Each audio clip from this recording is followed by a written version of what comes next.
bonsoir. Elle représente depuis sa création en 1975 une organisation ouest-africaine, symbole de préservation de la paix et de la démocratie dans ses 15 pays membres.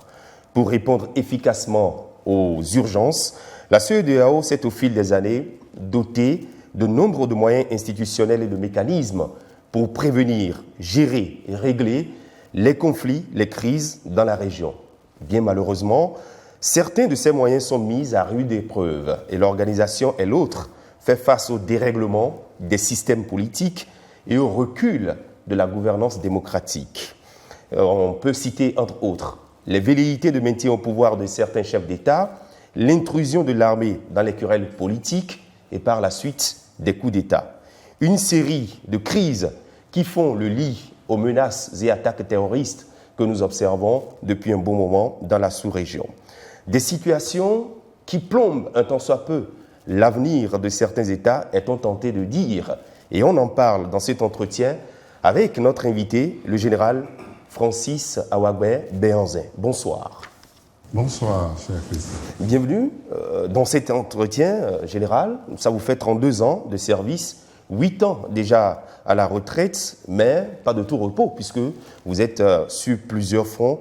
Partout où il y a paix, partout où on parle de sécurité, vous êtes présent. Et vous étiez jusqu'à un passé récent commissaire aux affaires politiques, paix et sécurité de la commission de la CEDEAO. On abordera avec vous ce qui a été votre mission dans ce département de la CEDEAO.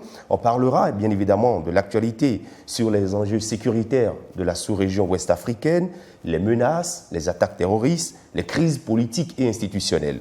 Et dans cet entretien, pour m'accompagner, je serai avec deux confrères. Bonsoir à vous, Fortune Hundefa.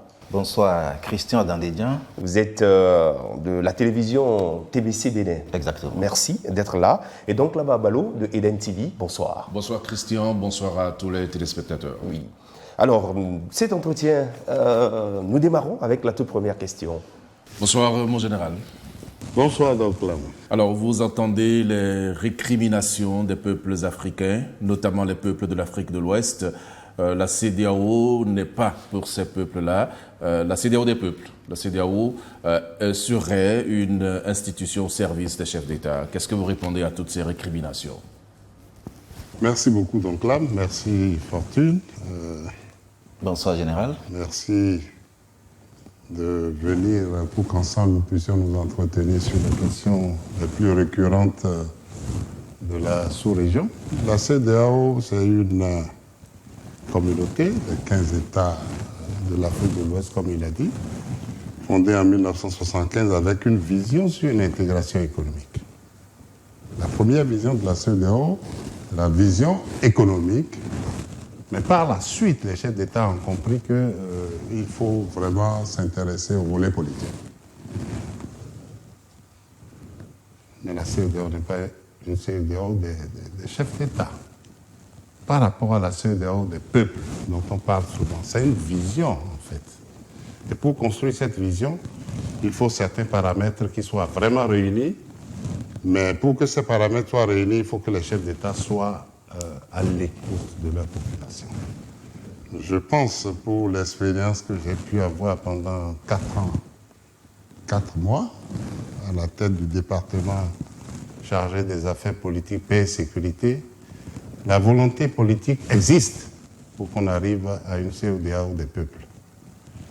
Mais les paramètres économiques, les paramètres sociaux, les paramètres politiques surtout, empêchent la cohésion qui permettrait d'arriver assez rapidement à une CEDEAO des peuples. Vous avez parlé de volet économique, de social, mais cela dépend forcément de la politique mise en place par le chef qui a été élu par le peuple. Justement, s'agissant de la politique, il faut reconnaître que nos peuples ou nos États sont trop politisés. Trop politisés parce que dans la mesure où, pour l'expérience que j'ai, surtout dans les pays à culture francophone, il y a une pléthore de partis politiques. Et comme j'aime souvent à le dire, il n'y a pas 10 000 philosophies de développement d'un pays.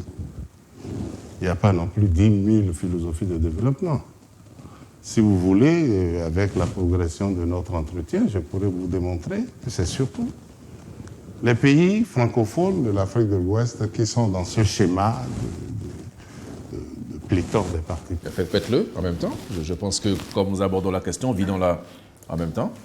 Pourquoi vous dites qu'il y a trop de partis politiques? Je vous le montre tout de suite parce que j'ai été à la conférence nationale en 1990 où nous avons décrété le multipartisme intégral. Vous prenez l'exemple du Bénin alors? Figurez-vous, notre pays n'a que 12 millions d'habitants, 12 700 000 habitants. Mais jusqu'en 2018, nous avions, je crois, 250 partis politiques. Je prends le cas du Burkina. C'est la démocratie qui s'exprime. Oui, c'est la démocratie qui s'exprime. Mais il ne faut pas avoir comme siège d'un parti politique la malle arrière de son véhicule ou le coffre à gants du chef du parti politique. Je crois que tout ça doit pouvoir être régulé de façon consciente, de façon sérieuse, afin qu'on adresse les questions de développement. Je voudrais revenir sur la question de l'écoute, qui est très importante, justement cette question pour le bien vivre dans la société ouest-africaine. Vous l'avez reconnu subtilement que les chefs d'État de la sous-région ne sont pas suffisamment à l'écoute de leur peuple. Mais vous avez semblé renvoyer la responsabilité au peuple. Puisque nous sommes là également pour trouver la thérapie, quelle peut être selon vous la raison de cette fissure entre les dirigeants et leurs citoyens? La raison de cette fissure, comme vous le dites, se situe dans la conscientisation des peuples eux-mêmes. Et ça, c'est le rôle de l'animation politique que les partis politiques doivent jouer sur le terrain. Parce qu'il a été écrit dans toutes nos constitutions que c'est les partis politiques et la société civile qui animent la vie politique du pays. S'il n'y a pas des écoles de partis, s'il n'y a pas des formations des militants de partis qui doivent savoir qui choisit pour les représenter à tel niveau ou à tel autre, ça va être toujours difficile d'avancer. Et c'est pour ça que je dis il y a une certaine prise de conscience aujourd'hui qui démontre aux chefs d'État qui, même s'ils ont été élus normalement, qui démontrent qu'ils ne sont pas élus pour eux-mêmes, mais qui sont élus pour un service à la population. Mais est-ce que la fissure même n'est pas une question de gouvernance en réalité? Vous semblez jeter le tort aux partis politiques, mais il y a aussi la question de gouvernance, mon général. Oui, la question de la gouvernance, c'est sur ça surtout qu'il est essentiel de s'apaisantir. Et la gouvernance est de plusieurs ordres. Moi, je mets l'accent sur la gouvernance politique. Parce que c'est la gouvernance politique qui détermine, si vous voulez, l'orientation majeure que le pays doit prendre dans le cadre de son développement intégral, dans le cadre de son développement global, je dirais, un développement qui atteigne toutes les couches de la population. Mais les acteurs politiques, de façon générale, pour ce que j'ai vu, ne plaident que pour leur chapelle. Et cette chapelle-là, c'est limité à une certaine catégorie d'élite qui ne favorise pas le développement en profondeur de nos populations. Il semble le faire en toute quiétude.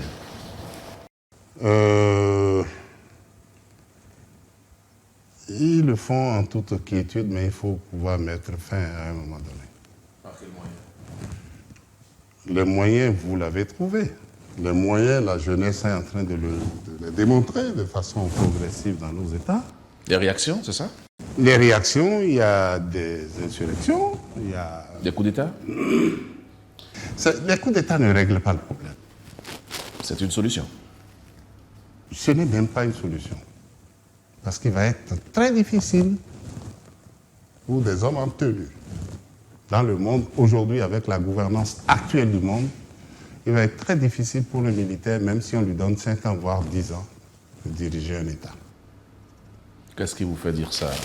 Ce qui me fait dire ça, c'est que les coups d'État arrivent sur la base de certaines conditions que les putschistes évoquent. Pour ce que nous avons vu ces derniers temps au Burkina, au Mali, c'est des questions sécuritaires, c'est des questions de gouvernance politique. Et c'est pour ça que je ramène la balle aux acteurs politiques. Si je prends le cas du Mali,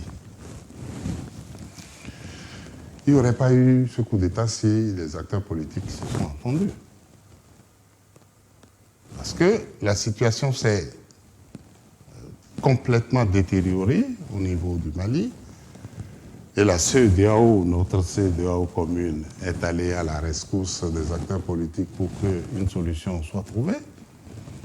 Je crois que je suis parti de ce pays, le Bénin, qui nous a prêté le professeur Olo pour venir nous aider afin de remonter la Cour constitutionnelle qui était dans une décadence prononcée au Mali, à la suite des élections législatives.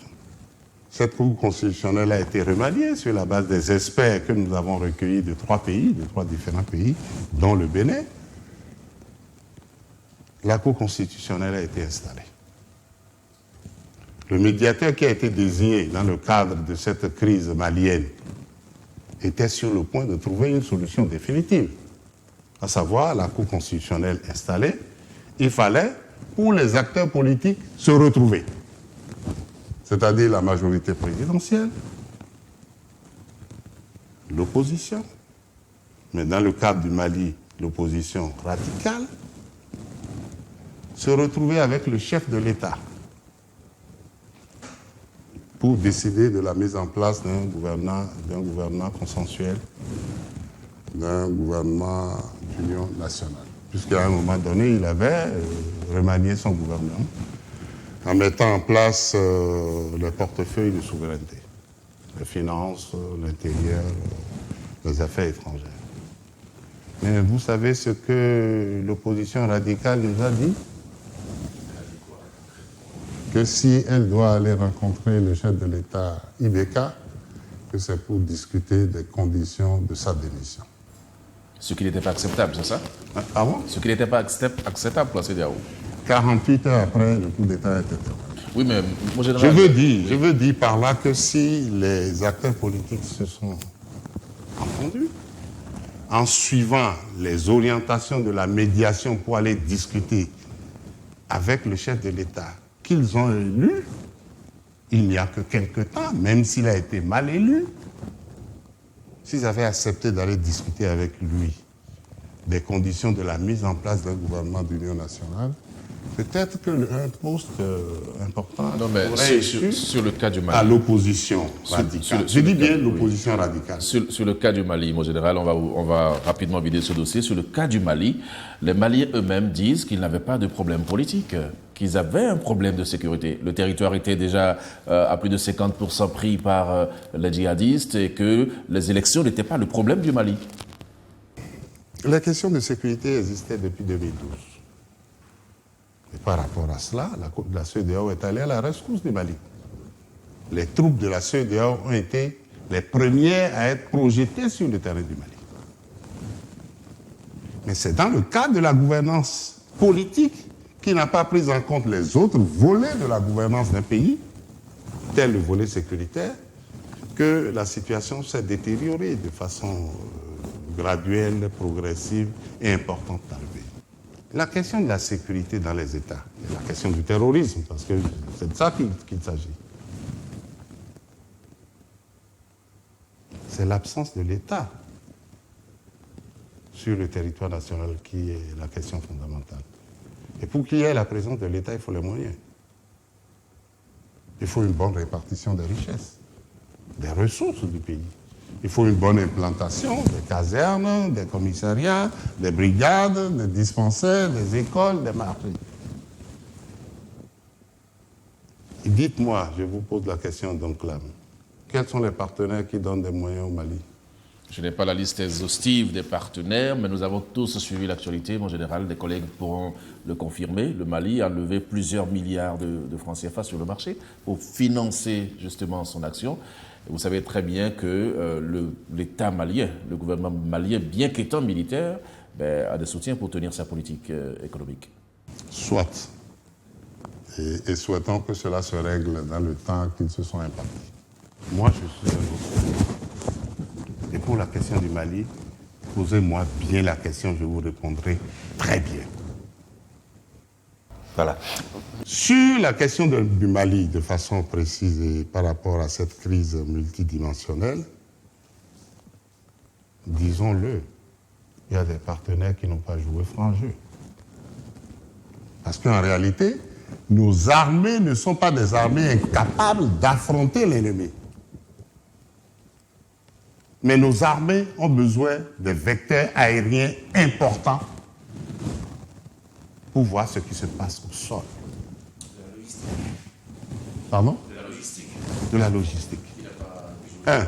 De deux, à travers les vecteurs aériens, on peut retracer des informations qui permettent aux troupes d'évoluer correctement sur le terrain. C'est ça qui a manqué aux Maliens. Sinon, moi, je suis en contact permanent avec tous les chefs d'état-major des 15 armées de notre région, avec qui je fais souvent des réunions.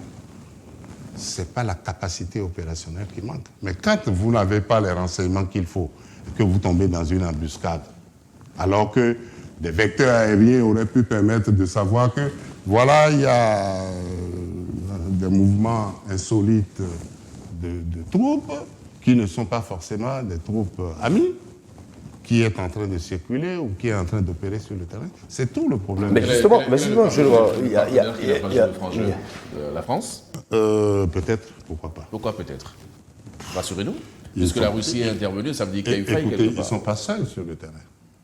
Il y a la MINUSMA aussi qui est sur le terrain. Donc la MINUSMA n'a pas Il joué. y a les Américains qui sont sur le terrain. Donc ils n'ont pas joué franc jeu. Mais écoutez, et si vous avez suivi les actualités ces derniers temps, et notamment avant-hier, le président du Sénégal, Macky Sall, qui est président de la conférence des chefs d'État de l'Union africaine, a fustigé la gouvernance sécuritaire du monde par les Nations Unies. Vous savez, la MINUSMA est composée de 12 000 hommes. Je dis bien 12 000 hommes. Et sur les 12 000 hommes, il y en a 12 qui proviennent de l'Afrique de l'Ouest. 12 États membres de la CEDEAO fournissent des troupes à la MINUSMA. Et vous concevez qu'un contingent des Nations Unies soit dans un cas que les terroristes assaillent sans qu'il y ait une riposte normale. Parce qu'on défend les droits de l'homme. Moi, je suis un défenseur des droits de l'homme. Je suis membre de la Commission béninoise des droits de l'homme depuis avant 1990. Mais quelle est cette stratégie? Et s'agissant de la gouvernance mondiale, retenez vos souffles. Les opérations de maintien de la paix. Quels sont les points capitaux où se déroulent les opérations de maintien de la paix? Congo démocratique, qui est un scandale géologique. La Centrafrique, qui est aussi un autre scandale géologique. Le Mali, qui a des ressources minières. Allez-y comprendre. Sinon, il y a des intérêts derrière. Allez jusqu'au bout de votre développement, mon général. Est-ce que vous voulez dire qu'il y a des intérêts économiques puissants en jeu? Parce que vous parlez de scandale géologique, nous en convenons tous, mais vous voulez nous dire que les gens ont des intérêts autres que ceux que nous voyons là. Faites-moi le point des récriminations des jeunes aujourd'hui dans nos pays. Justement, vous avez parlé des jeunes, de la jeunesse de l'Afrique de l'Ouest. Vous avez abordé plusieurs questions cruciales sur lesquelles il serait intéressant qu'on s'appesantisse au nom justement de cette préservation de la paix et de la démocratie dans l'Afrique de l'Ouest, gouvernance, démocratie. Vous avez parlé également de la sécurité, du terrorisme.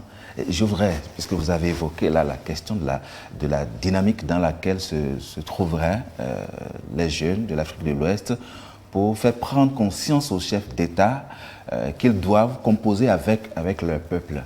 Ça se manifeste généralement dans la rue ou par le bout du fusil. peut-être une prise de conscience, mais désespérée. Est-ce qu'il ne faut pas mieux organiser ces actions des jeunes afin que l'objectif soit réellement atteint? C'est pour ça que je parle de l'élite. Parce que c'est l'élite politique qui dirige nos pays. Et c'est l'élite politique qui parfois met les jeunes dans la rue. Aujourd'hui, ce n'est plus forcément cette élite politique, c'est eux-mêmes qui se mettent dans la rue parce qu'ils en ont marre. Et ça peut être un danger. C'est un si danger. ce n'est pas un danger. C'est un danger. C'est pour ça que je voudrais dire, par rapport à la gouvernance politique, il faudrait que cette élite-là puisse savoir quelle doit être la priorité d'un pays. Le développement. Si les États les plus puissants aujourd'hui sont arrivés à endiguer, je n'ai pas dit éradiquer, endiguer le terrorisme, c'est parce qu'il y a un certain niveau de développement qui leur permet d'avoir les informations en temps réel, qui leur permet d'avoir leur territoire sous contrôle en temps réel, mais rien n'a jamais empêché un terroriste d'aller opérer. Et sur cette base, et par rapport à leur niveau de développement, vous voyez que tout marche un peu dans le bon sens pour qu'il n'y ait pas de dérèglement politique, comme vous le dites. Mais figurez-vous, avec l'argent aujourd'hui, dans certains pays, aux États-Unis, la saussure de Capitole a démontré qu'aucun pays n'est à l'abri de l'anarchie. Et quelle doit être l'institution avant-gardiste? Justement, si ce n'est pas la CEDEAO, on ne la sent pas. La CEDEAO, d'abord, c'est une structure fêtière de nos États. Ce n'est pas la CEDEAO qui fait tout dans les pays. La CEDEAO détermine les grandes orientations et les stratégies régionales. Et nous avons parlé de façon globale de l'intégration de la sous-région. Vous savez qu'avec votre passeport, vous pouvez aller partout dans les 15 États sans besoin d'un visa. Nous sommes la seule entité régionale au niveau de notre continent à avoir cette disposition qui marche. Et ça marche déjà correctement? Bien sûr, puisque même avec votre carte d'identité, vous n'avez même pas besoin d'un passeport pour aller au Libéria. La question de la libre circulation des personnes et des biens, de la pratique, il y a beaucoup de difficultés. C'est pas aussi automatique que ça, c'est pas aussi facile que ce que vous dites là. Non, c'est bien facile. En général. C'est bien facile. Si vous avez votre carte d'identité et qu'il vous est possible de vous déplacer en Sierra Leone sans difficulté, si vous exhibez la carte d'identité, s'il y a autre chose qui limite cette liberté d'aller et venir dans la région, ce n'est plus la faute de la CEDEAO. Mais aujourd'hui, qu'est-ce qui peut expliquer, parce qu'on parle de gouvernance politique, cette velléité de certains chefs d'État à qui le peuple a confié un premier mandat, peut-être un second, mais qui, au bout du second mandat, pense directement à se maintenir au pouvoir, à tripatouiller la Constitution, à chercher un troisième mandat, un quatrième. Et parfois même sans réaction de la CEDEAO. La CEDEAO. Ou sa bénédiction? Ou avec la bénédiction de la CEDEAO. Je vais peut-être déplaire à l'élite politique de mon pays et à l'élite politique de la région aussi. Qui sont ceux qui votent à l'Assemblée nationale? Ce n'est pas l'élite politique? Vous savez comment ça se passe? C'est pas forcément un vote orthodoxe. C'est pas l'élite politique. Il n'y a pas un C'est débat bien de fond. l'élite politique. Qui sont ceux qui font les transhumances? C'est pas l'élite politique. L'élite politique a déçu, dites-vous. Je pense, toute raison gardée, que nous devons faire une certaine introspection pour savoir ce que nous voulons. J'ai entendu de façon assez claire dans les propos de quelqu'un que je respecte beaucoup. Nous n'avons certainement pas la même manière de voir les choses, mais qui a dit quand on est opposant, on est opposant. C'est-à-dire que rien n'est bon pour un opposant. Rien n'est bon pour un opposant. Parce qu'en réalité, un opposant, c'est la conquête du pouvoir qui l'intéresse. Tant qu'il n'a pas gagné le pouvoir, tout ce que l'autre fait de l'autre côté est mauvais. Ça, je partage cet avis-là. Parce que les regroupements des citoyens qui constituent un parti politique, la première quête, c'est la conquête du pouvoir. Et c'est humain. Quand vous avez conquis le pouvoir, vous le gérez. La première phase, c'est la conquête. La deuxième phase, c'est la gestion. La troisième phase, c'est la conservation du pouvoir. Et cette conservation du pouvoir décline sur ceux qui ne veulent plus partir. C'est ça. Et c'est à tout ça qu'il faudrait pouvoir mettre des garde-fous afin que ceux qui font 2 mandats puissent librement partir. Ici, nous avons au moins cette chance que tout depuis 1990, 2 mandats, point barre. Mais pourquoi la CEDEAO ne condamne pas systématiquement les velléités de 3e mandat? Vous ne vous prononcez souvent pas sur ce genre de questions. La CEDEAO bénéficie d'une certaine supranationalité qui ne prime pas forcément sur la souveraineté de chacun des États. Il y a des pays dans lesquels il y a eu des crises politiques sérieuses. Mais quel est le canal par lequel la CEDEAO, la commission de la CEDEAO, qui est l'exécutif de la communauté, quel est le canal par lequel cet exécutif, dont mon département, doit pouvoir se projeter sur le terrain? C'est les affaires étrangères. Mais si on signale notre position et que le pays refuse, vous faites quoi? Vous vous rappelez, dans les différents pays qui sont rentrés en difficulté transitoire ou transitionnelle, je veux parler de la Guinée, ou du Mali, ou du Burkina, il y a des délégations officielles de la CEDEAO, même des médiateurs qui ont signalé leur arrivée, et on leur a dit on n'est pas prêt de vous recevoir. Bien sûr. Ah, vous voulez faire quoi? Est-ce que c'est pas parce que l'institution en elle-même manque peut-être de crédibilité ou de puissance, de force coercitive? Elle ne manque pas de crédibilité. Il y a d'abord la question de l'humilité. C'est mon point de vue. La question de l'humilité, la question de la modestie pour un vivre ensemble. La CEDEAO a décidé de vivre ensemble. C'est une bonne chose. Mais il y a des fois où ce vivre ensemble, de par les paramètres de décision, soit le consensus, soit l'unanimité, ou j'ai jamais vu au cours des décisions que les chefs d'État prennent au niveau des sommets, je n'ai jamais vu lever le doigt pour dire je vote pour telle question, je ne vote pas pour telle question. C'est le consensus. Donc dès qu'il y a des difficultés de compréhension d'un chef d'État, la décision à prendre là est reportée pour que le consensus arrive. Ce n'est pas une mauvaise chose, mais ça retarde tout ce que vous recherchez comme rapidité, comme célérité qu'on doit mettre dans la gestion des choses.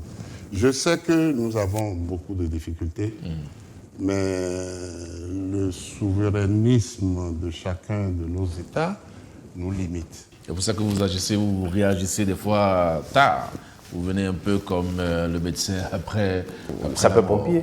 Comme un sapeur-pompier. Mais les sapeurs-pompiers font partie de la vie sociale. Qu'est-ce que vous voulez? Si ça brûle, il faut bien qu'ils aillent. Hein? Il faut bien qu'ils aillent. Mais encore faudrait-il que la maison dans laquelle l'incendie a été déclaré, que ceux qui sont là-dedans soient organisés pour que l'incendie ne survienne pas. La question des mandats, c'est discutable aussi. C'est-à-dire? C'est discutable parce qu'il y a des pays qui n'ont pas besoin de mandat qui se développent. C'est discutable. Ça, c'est mon point de vue. C'est pas une raison et je suis devant le 4e pouvoir où la liberté d'expression importe beaucoup. Nous avons vu ici en Allemagne, et par ailleurs dans les pays occidentaux, où des gens font 15 ans. Ils ont leur modèle. Oui, mais ils ont leur modèle. Alors, est-ce que c'est un modèle importé? Vous voulez faire auxquelles nous devons absolument nous accrocher. Je dis que c'est des réflexions stratégiques que les élites de nos États doivent faire. Mais les difficultés se situent toujours dans les pays à culture francophone. Si je vous donne le cas du Ghana, mais tous les 4 ans, ils renouvellent leur président de la République. Systématiquement. Automatiquement. Sans anicroche. Pourtant, ça n'empêche pas le développement. Au Nigeria. Mais tous les 4 ans, depuis un certain moment, ces messieurs-là renouvellent et ils ont des prescriptions non écrites dans la Constitution. À savoir que ce mandat-ci ou un double mandat à part quelqu'un du Nord, le prochain mandat, c'est quelqu'un du Sud qui arrive. Mais ça ne règle pas tous les problèmes. Au Nigeria, ils ont un mandat de 4 ans, renouvelable une seule fois. Les pays francophones, il y en a qui sont même allés à 7 ans. Tout ça, il faut pouvoir harmoniser avant de pouvoir être sûr qu'on est dans une convergence politique harmonieuse. Je vous donne le cas du Cap-Vert, puisque vous avez parlé de la gouvernance dans Absolument. et par rapport à cette question de mandat. Le Cap-Vert, quand le président a fini ses 2 mandats, il peut aller se reposer 5 ans et revenir encore une 3e fois. Vous êtes allé au Cap-Vert.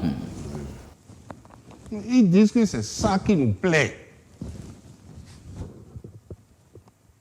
Si à ce niveau, il n'y a pas eu consensus, la Guinée-Bissau, c'est pareil, parce que c'est culture lusophone.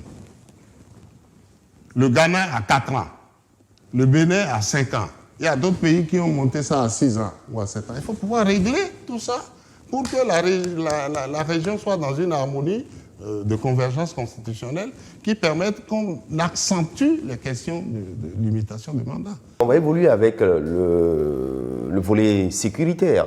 Vous savez très bien que la sous-région ouest-africaine, notamment le Mali, le Burkina Faso et même le Bénin, une partie du Bénin, attaquée par des terroristes. Comment interprétez-vous cette invasion de personnes aux idéologies, je dirais, diverses et mal comprises? Il y a des mots-clés que nous devons tous accepter dans ce que je dis, la gouvernance mondiale. Pourquoi la Libye a été attaquée en 2011? Pourquoi devrait-on attaquer la Libye? C'est à partir de là que le déferlement est venu vers l'Afrique de l'Ouest par le Mali de façon globale. Pourquoi? Mais qui sont ceux qui ont décidé d'attaquer le Mali? C'est pas le Bénin, c'est pas le Nigeria. Regardez dans la direction de mes... Ça signifie quoi? Ça signifie que nous devons nous organiser pour... L'Afrique, le continent africain n'est pas dans le Conseil de sécurité. Et pourtant, la superficie de toute l'Afrique, il y a des pays qui font 3 fois la superficie de certains membres que je ne veux pas désigner ici, qui sont dans le Conseil de sécurité. Est-ce que c'est normal? Alors, cette gouvernance mondiale influe négativement sur tout le reste. Moi, j'aime mon pays, le Bénin. Je veux avoir des infrastructures. On me dit que l'équilibre sociopolitique n'est pas bon, que les investisseurs viennent. Qui sont ceux qui ont mis le Fonds monétaire international en place? La Banque mondiale. Et c'est eux, les régulateurs de tous les flux financiers dans le monde. Vous pensez que c'est normal? Vous pensez que c'est normal? Les sentiments qui se dégagent aujourd'hui, sentiments anti-français, sentiments anti-russes, sentiments anti-chinois, vous savez d'où les Chinois sont partis? Quand vous portez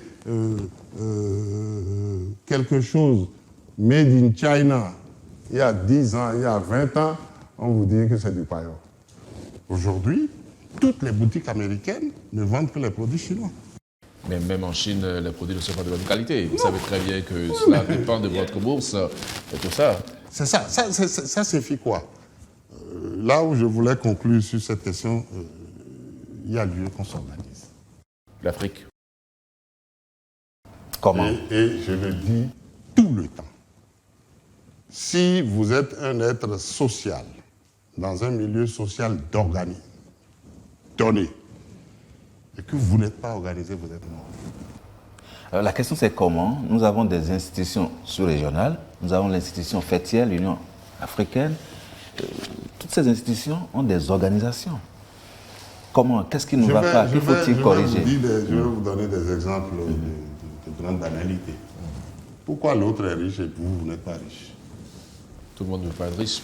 Tout le monde ne peut pas être riche, c'est clair. Mais celui qui a pu être riche, c'est parce qu'il s'est organisé.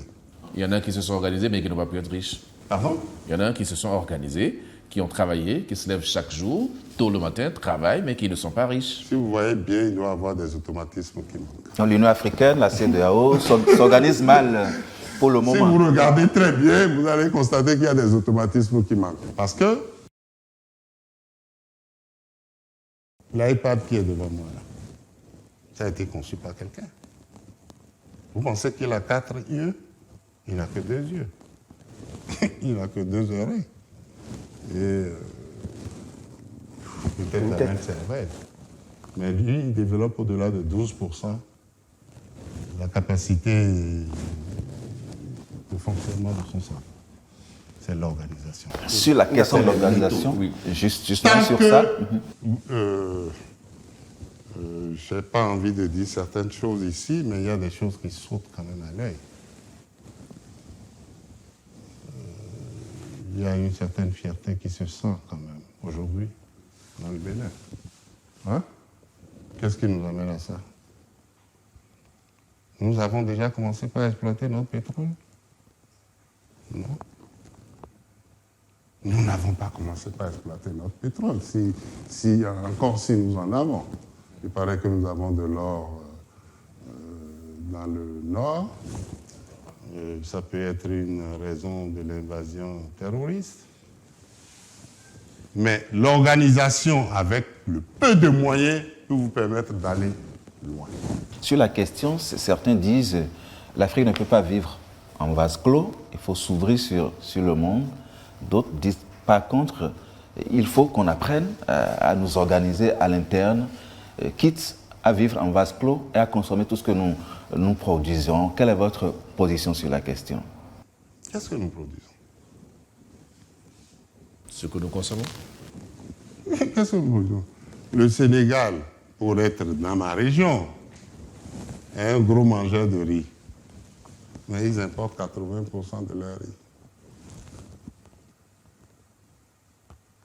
Le Bénin, qui est à côté du Nigeria. Le Nigeria, c'est 250 millions d'habitants. Nous avons 12 millions. Mais nous n'arrivons même pas à produire le manioc pour vendre de la farine au Nigeria. Et nous avons 800 km de frontières.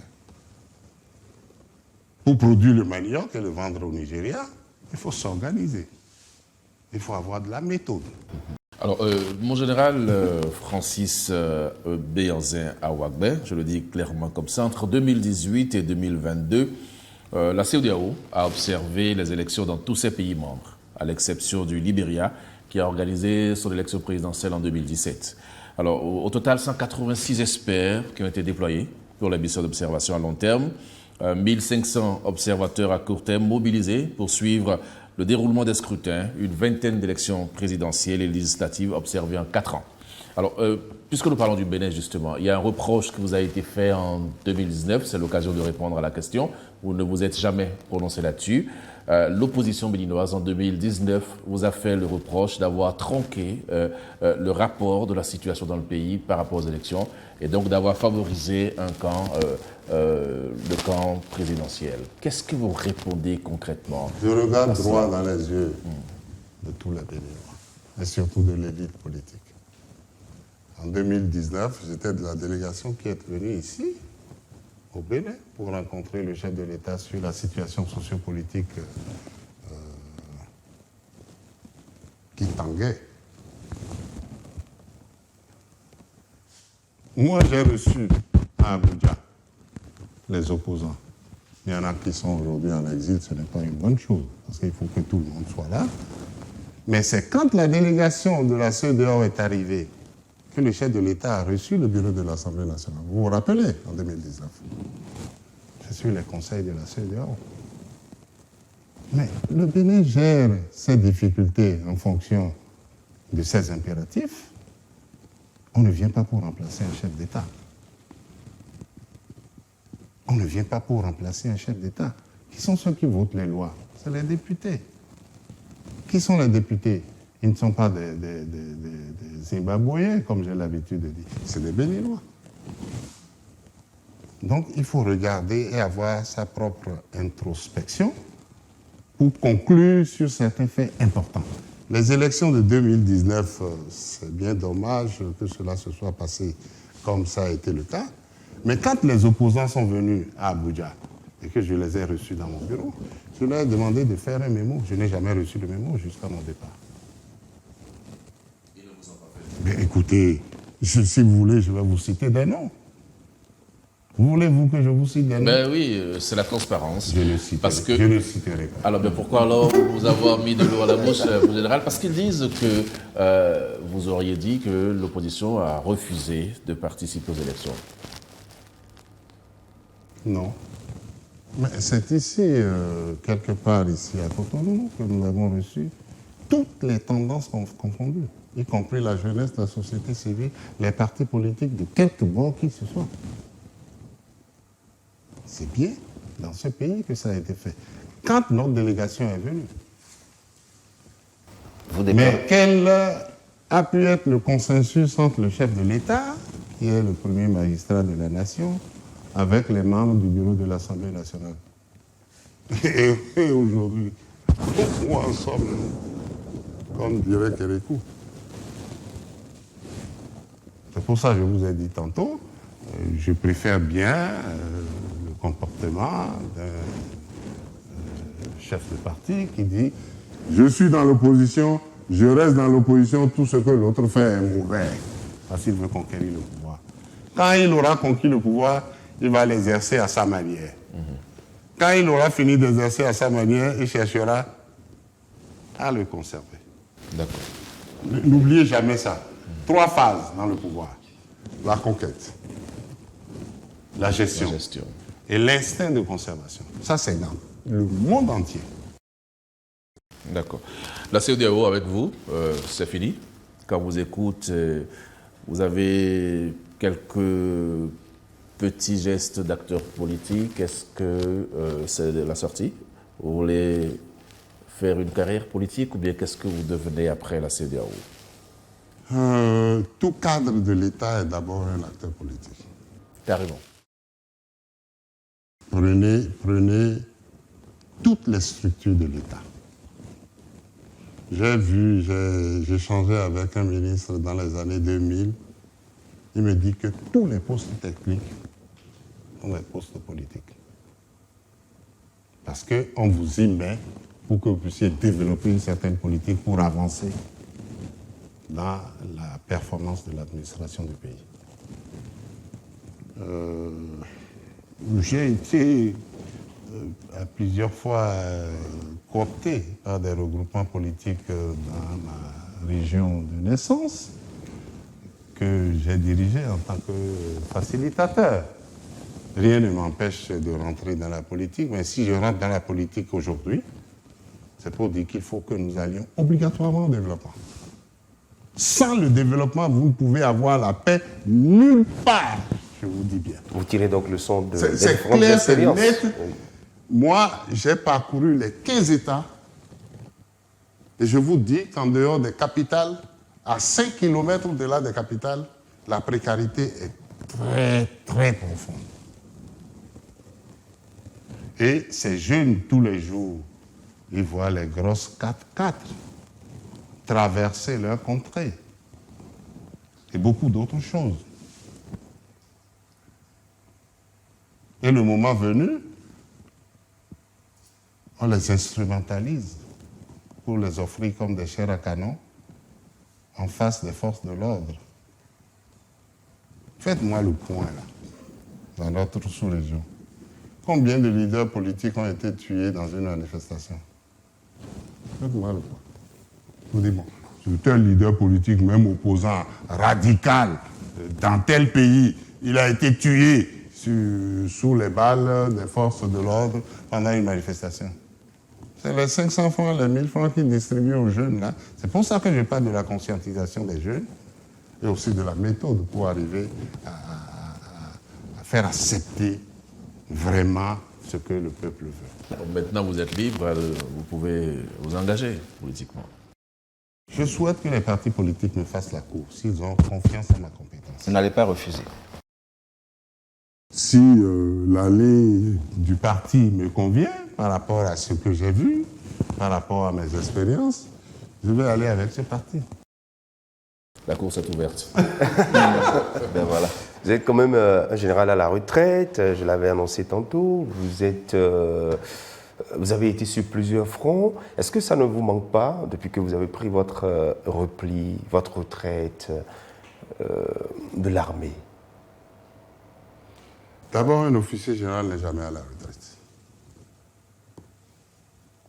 Et normalement, pour les pays qui se respectent, à partir d'un certain grade, il faut pouvoir conserver le contact de cette personne-là, qui est une personne de ressources, avec toutes les autres structures de la nation. Mais de manière globale, ils sont des laissés pour compte. Je voudrais ici remercier le président Talon qui m'a présenté comme candidat du Bénin pour être commissaire aux affaires politiques. Ça m'a permis d'ouvrir les yeux et de comprendre, parce que je suis parti d'ici en 2016 grâce à notre feu frère Marcel de Souza, qui m'a choisi comme conseiller militaire en Guinée-Bissau. Donc, après la prestation de serment à laquelle j'ai participé, j'ai regagné Bissau, où j'ai été conseiller militaire pendant 2 ans. Ensuite, le poste de commissaire a été déclaré à pouvoir par le Bénin, et je fais partie des 3 candidats qui ont été désignés par le Bénin pour compétir et être à ce poste. Donc, un officier général n'est jamais à la retraite. Vous aurez pu remplir, non? Oui. Justement, un officier général n'est jamais à la retraite, mais il y a une situation confuse au Bénin. Je parlais et j'insiste là-dessus. La montée de l'extrémisme, par exemple. Est-ce que les généraux se sont retrouvés, échangés et fait des propositions au gouvernement, au ministère de la Défense, au ministère de l'Intérieur, les Affaires étrangères? Vous savez, il y a une guerre des générations qui est toujours ambiante partout, dans toutes les couches sociales et socio-professionnelles. Je pense qu'il conviendrait que l'État, et je sais que le président est très intelligent pour le faire, il faut remettre tous ces officiers-là.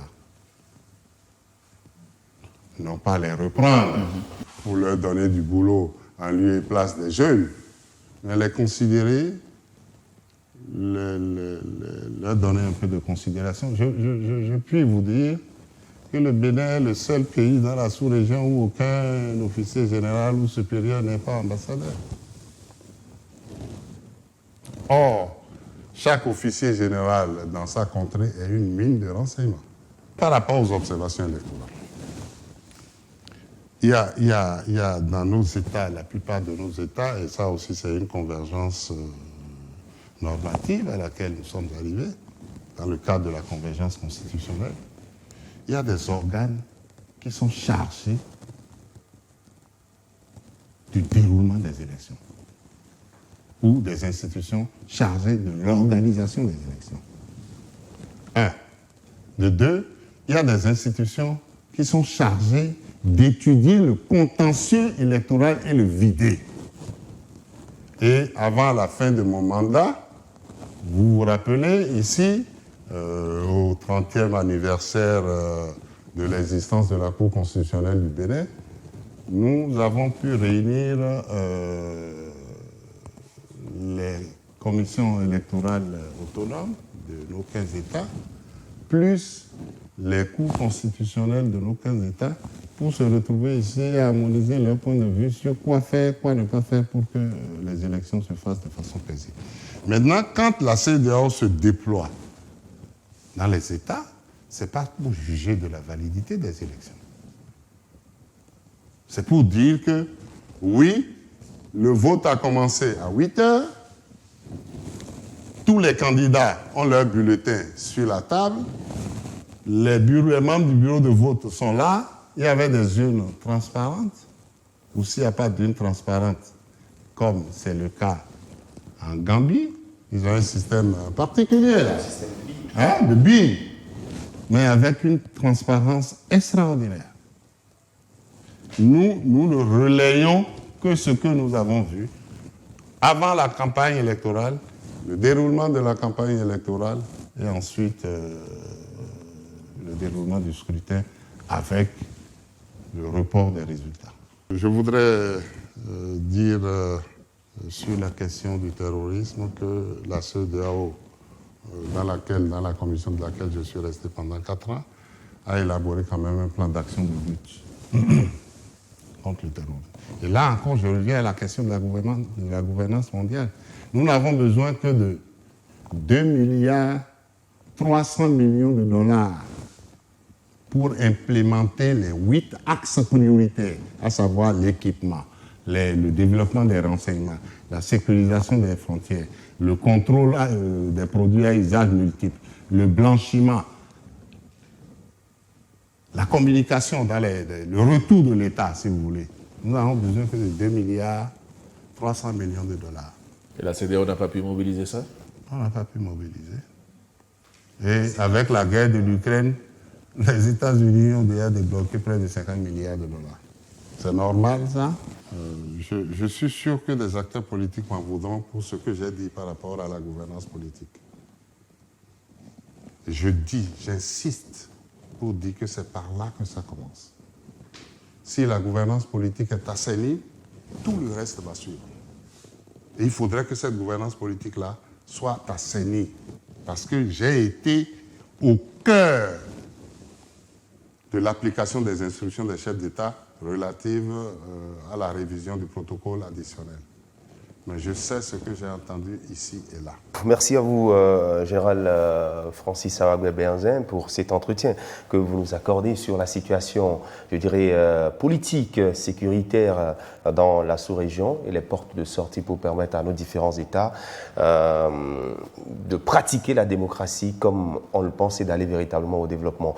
Merci à vous, Fortune Moudefa de TVC Bénin, et merci à vous, donc la Babalo, pour cet entretien. Mesdames et messieurs, merci de votre attention. Bonsoir.